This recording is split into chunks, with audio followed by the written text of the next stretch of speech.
Amen. All right. Well, I do want to add my warm welcome to all of you as we begin this workshop. If you've been here in past years, you know you're about to embark on a rich weekend of growth as Bible students and teachers.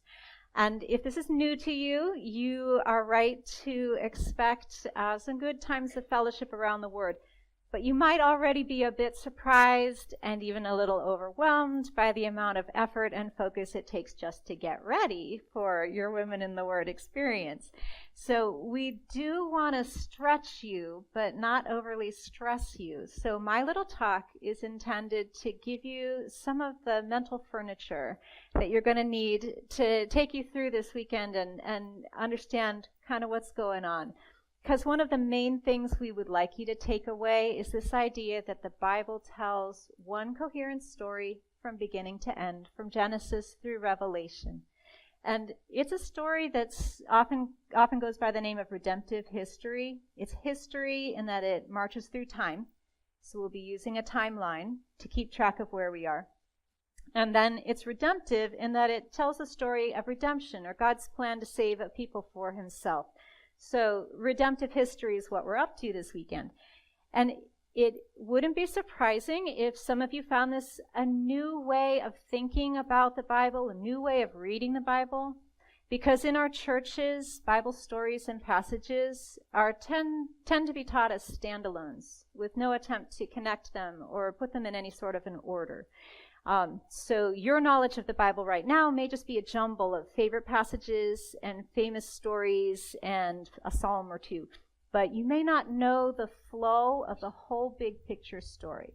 So that's what I'm here to help you get to know a little bit, to at least increase your awareness of the biblical timeline, so you'll be able to make better sense of what we do at the workshop this weekend.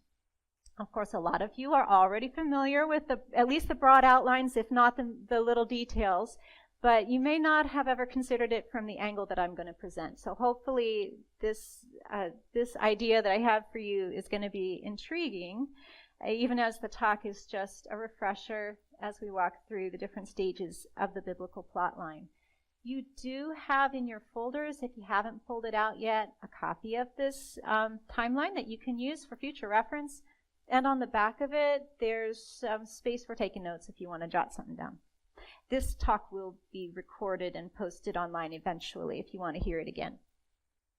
So our task today is to trace a particular theme through the Bible, not merely to see how it's treated by the different biblical writers, but also to discover how the theme develops over time through the centuries of biblical revelation.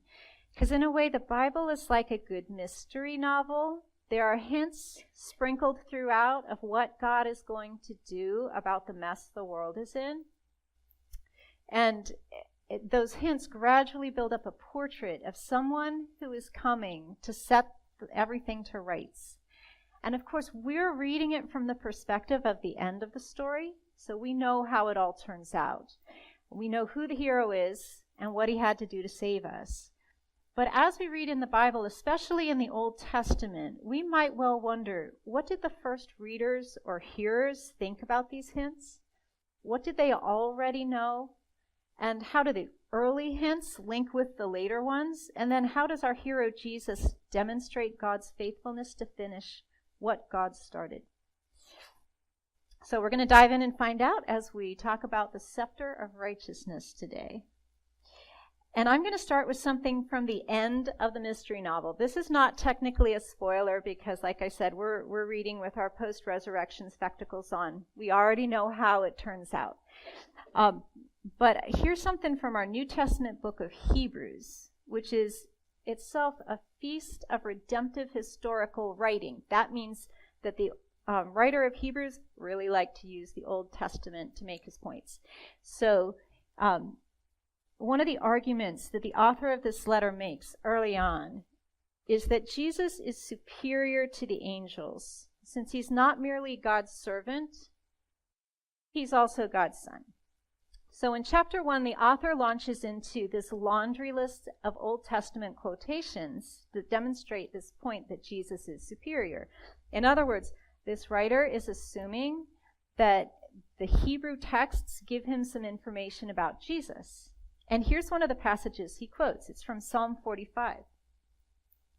But of the Son he says, "Your throne, O God, is forever and ever.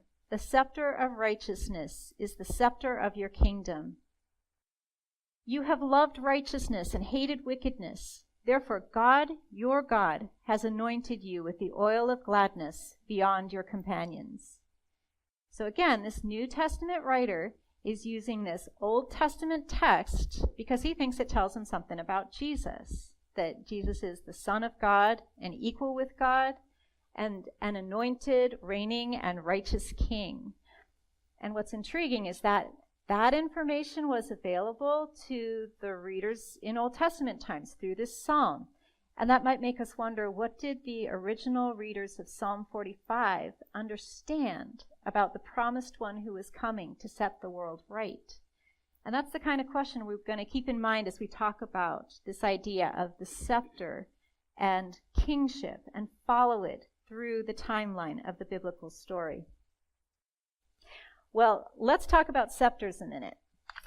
I just read to you from Hebrews about the scepter of righteousness. Now, I know we haven't been ruled by a king since 1776 here in this country, so you probably haven't thought much about scepters recently, or who uses them, or what they're for, or how long they've been around. But if I asked you, if we were playing Pictionary, and I asked you to draw a picture of a king or a queen, there's a couple things you would put in your sketch, and a scepter might be one of them, even if you don't know what it's for. Here's an illustration from British history. Doubtless you draw a crown on your monarch, and that might be enough for Pictionary, right? But if you kept going, you might also add the stick, that's the scepter, and the ball, that's the orb. And the orb and the scepter are symbols of power and dominion. The orb means this guy rules over the whole world, or at least he wants to, and the scepter means he can control his domain however he wants. So England's crown jewels are probably the main sources of our modern mental image of the scepter, but this symbol has been around from ancient times. So this made it an appropriate and familiar idea to use for whenever the biblical writers wanted to convey something about royal power and authority. In the scriptures, the word is usually used figuratively. You're just supposed to imagine a scepter. But sometimes an actual physical scepter was involved, like here. We'll mention this story again when we get into the timeline. It comes along kind of later. But probably the most famous biblical scepter is the one that caused such anxiety in Esther's story. And as she put it to her cousin Mordecai, all the king's servants and the people of the king's provinces know that if any man or woman goes to the king inside the inner court without being called, there is but one law, to be put to death, except the one to whom the king holds out the golden scepter, so he may live. So here, this act of holding out the scepter, it speaks a whole symbolic sentence. The king is saying, I extend my power to save your life. And of course, he has the power to destroy lives as well. So keep in mind this combination of mercy on the one hand and judgment on the other as we talk about the scepter that symbolizes Jesus' righteous reign. So we're going to turn to the biblical timeline now and follow this image of the scepter and this notion of kingship through the story of redemptive history. It's going to be a quick overview necessarily. So if this is new to you, your main takeaway is just this is something important to pay attention to, especially this weekend, and then you can learn more about it in the future. I'll share some ideas for how you can do that at the end of this talk.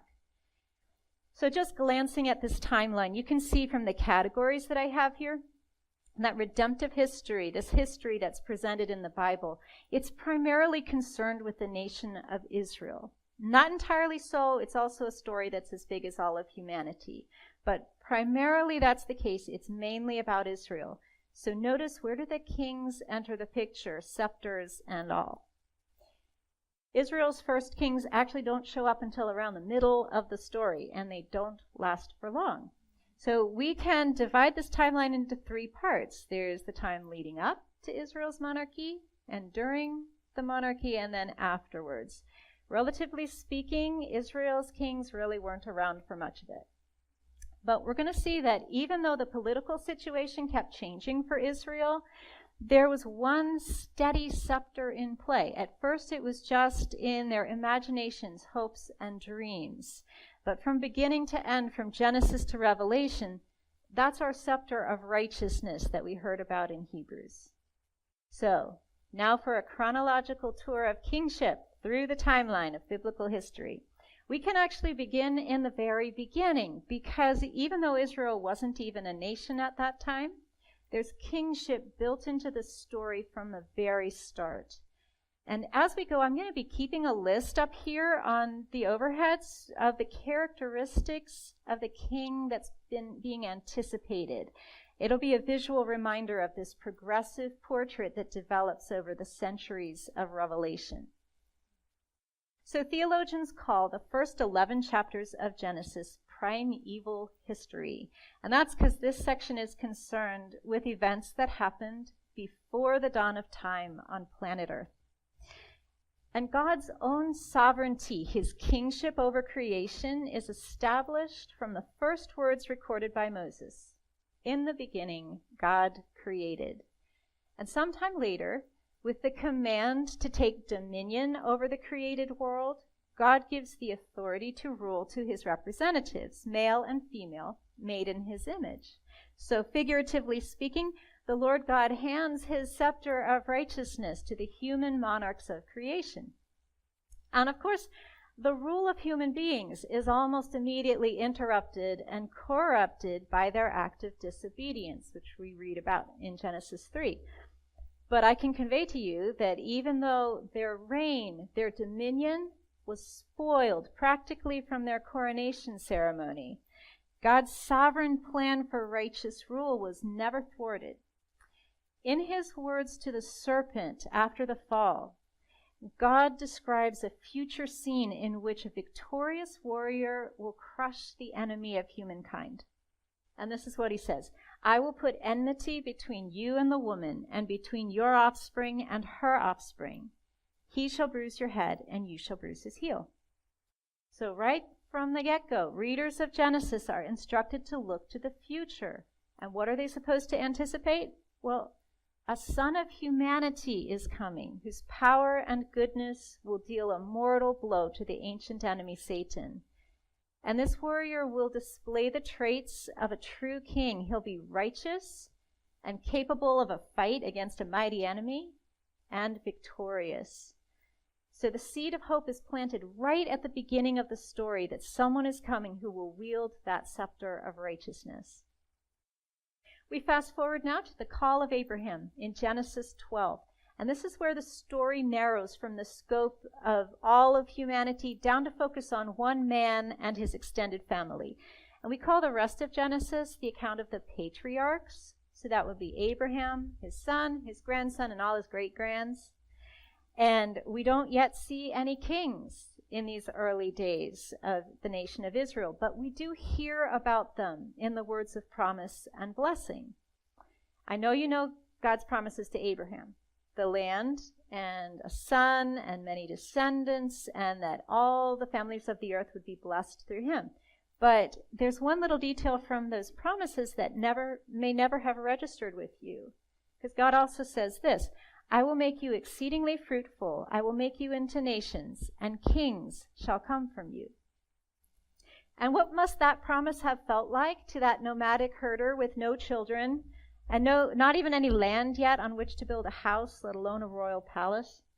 And it would be still many distant generations before actual kings came into the picture for Israel. Meanwhile, they only knew the kings of other nations around them.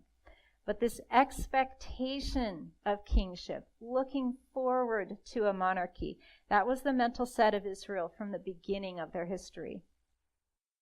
Now, at the end of Genesis, we watch the drama of Joseph's life unfold. And here we see an account of a king, up close and personal, as Joseph interacts with the royal leader of Egypt.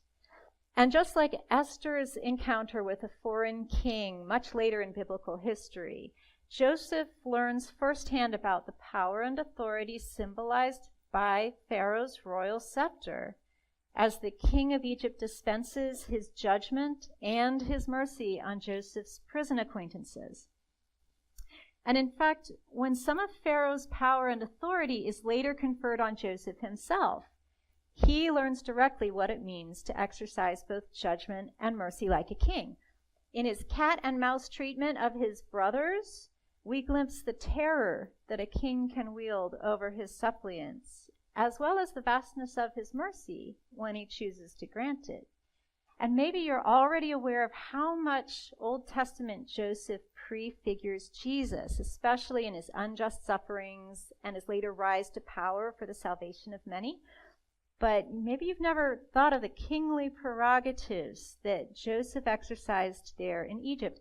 That also prefigures the later kingly activity of the risen Jesus. Both have the power to condemn and to pardon. Both are motivated by justice and mercy as they carry out God's will.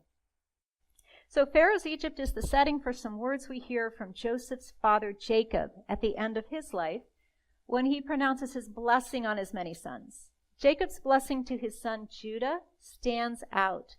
It links this branch of Israel's family tree, Judah's branch, with the previous promises about kings, and also with the earliest expectations of a righteous ruler who will have victory over Satan.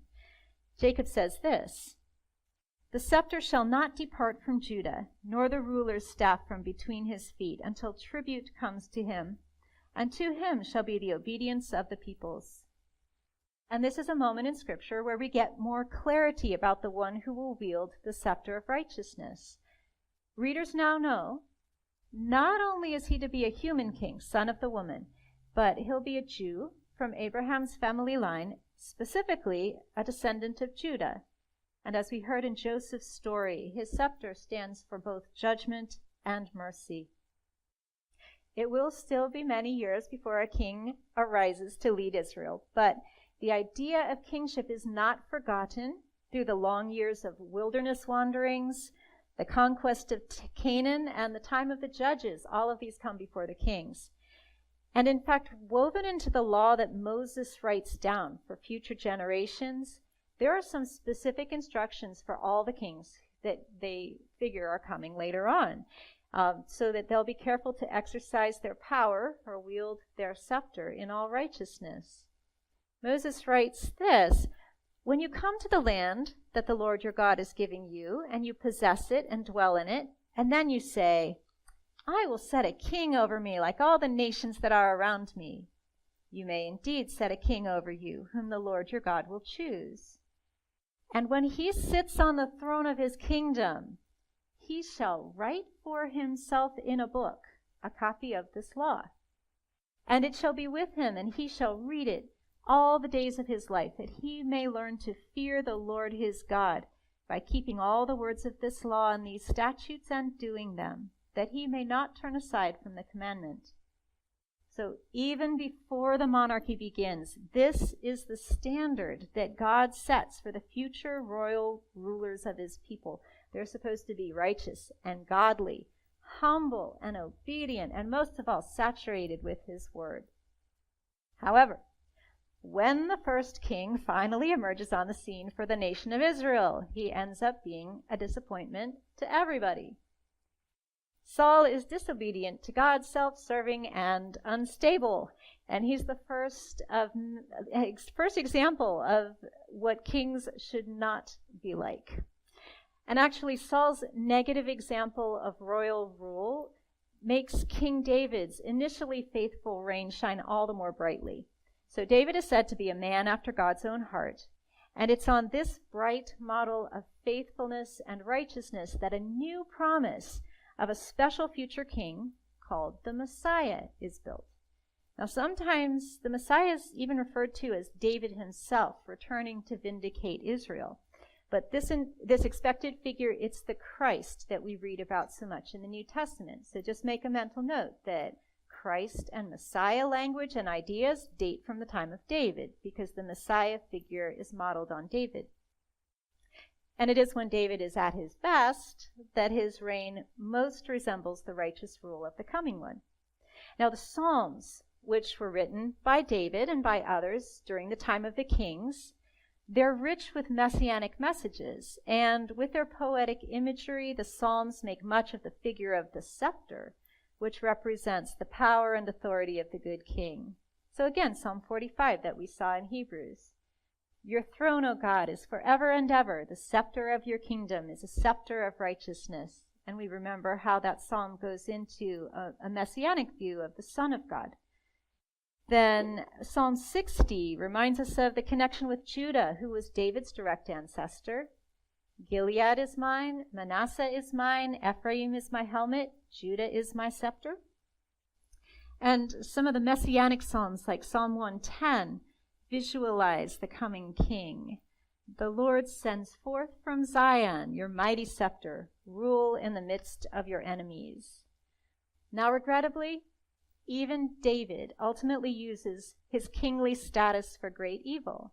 With the power and authority symbolized by that royal scepter, he commandeers a friend's wife, manipulates that friend's military assignments, and eventually gives the order that leads to that friend's murder.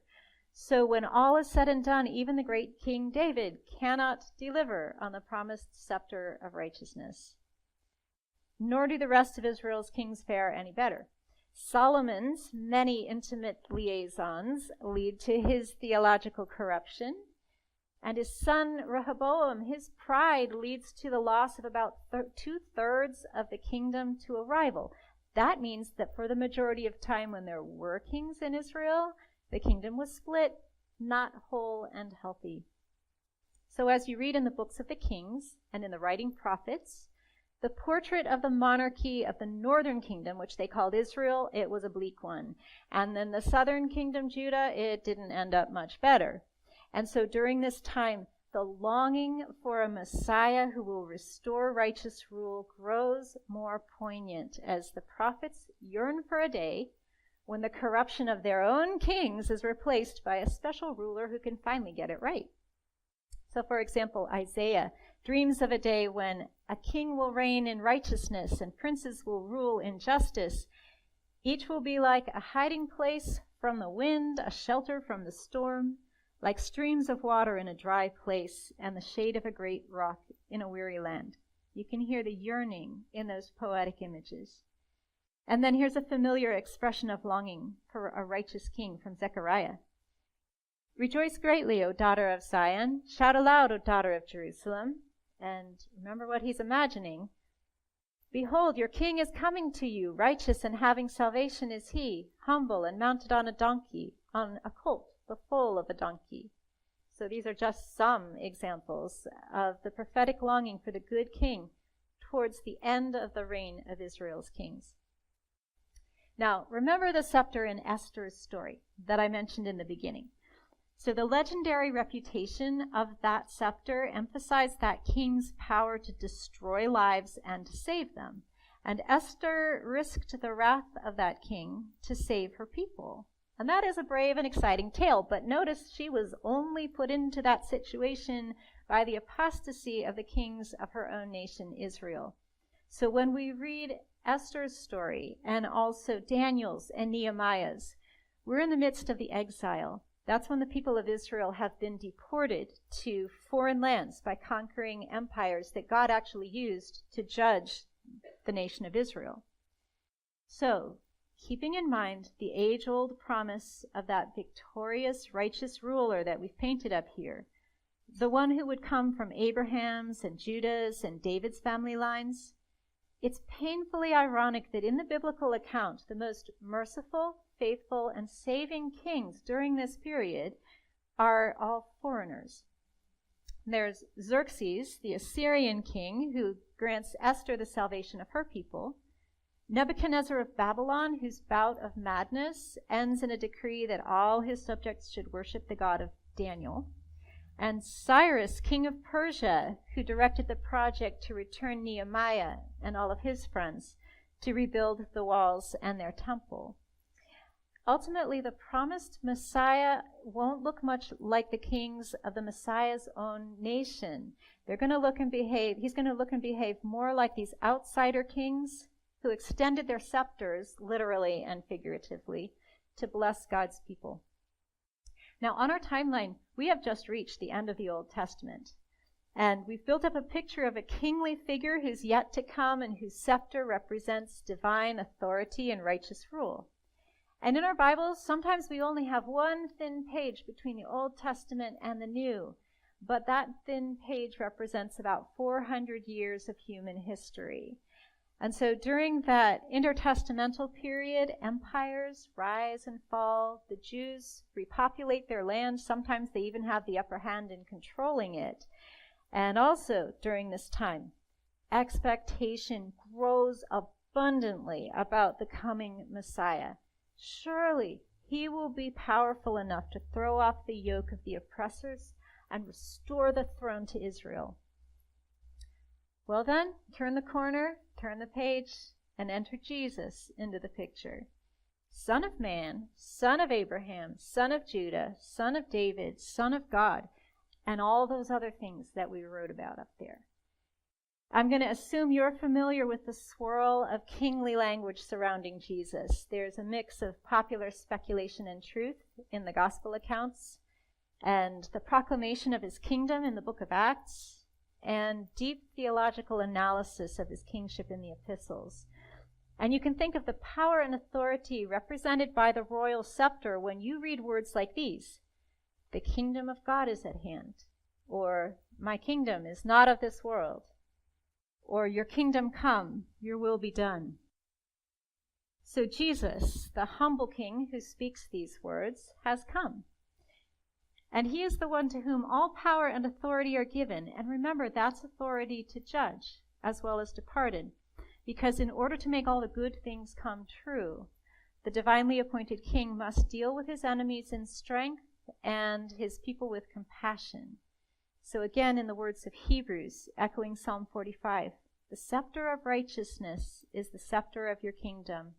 You have loved righteousness and hated wickedness. Both compassion and judgment are the prerogative of the one who wields the scepter of righteousness. We have to wrap it up, but we can't stop without talking about our part in the story of the scepter of righteousness. In his letter to the Colossians, Paul writes a line worthy of every happily ever after fairy tale. He says this, God has delivered us from the domain of darkness and transferred us to the kingdom of his beloved Son, in whom we have redemption, the forgiveness of sins. And this is the ultimate end point of all the longings, all the promises, all the foreshadowing by the good rulers, and even all the devastation wrought by corrupt kings throughout human history. We've traveled a long way from the garden in Genesis, but this complex story has always been leading back to the restoration of dominion by God's representatives on planet Earth. And that's us. We enter the kingdom through King Jesus, and part of the restoration of our relationship with God is this promise that one day we will reign with him. Proper human dominion will one day be restored on planet Earth. And we can think about this when we read this hymn in Revelation. And they sang a new song, saying, Worthy are you to take the scroll and open its seals, for you were slain, and by your blood you ransomed people for God, from every tribe and language and people and nation. And you have made them a kingdom and priests to our God, and they shall reign on the earth. So that is the story about the king, and about those of us who have become citizens of his kingdom of righteousness.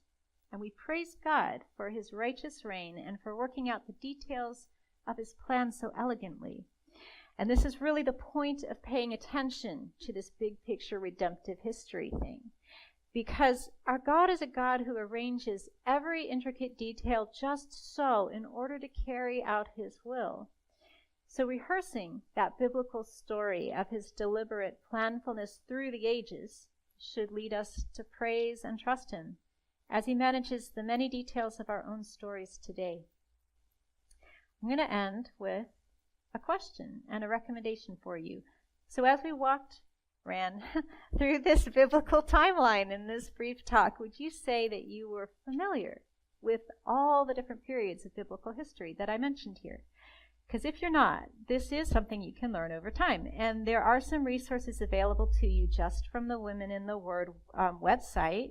We have many talks and articles that rehearse this story. This talk will be on there soon. And these will help you develop an awareness of the historical context of anything you read in the Bible. So this weekend, as you're studying and listening to each other, listen for the elements of the history of redemption that I've mentioned here. Use that timeline that I've given you this weekend and whenever you dip into the Word to help you find your place in the story. So now I commend you to the King of Kings, who brought you out of darkness and into his kingdom of marvelous light. May you grow in your joyful and reasonable reading of the Word today and in all your tomorrows. Enjoy this workshop.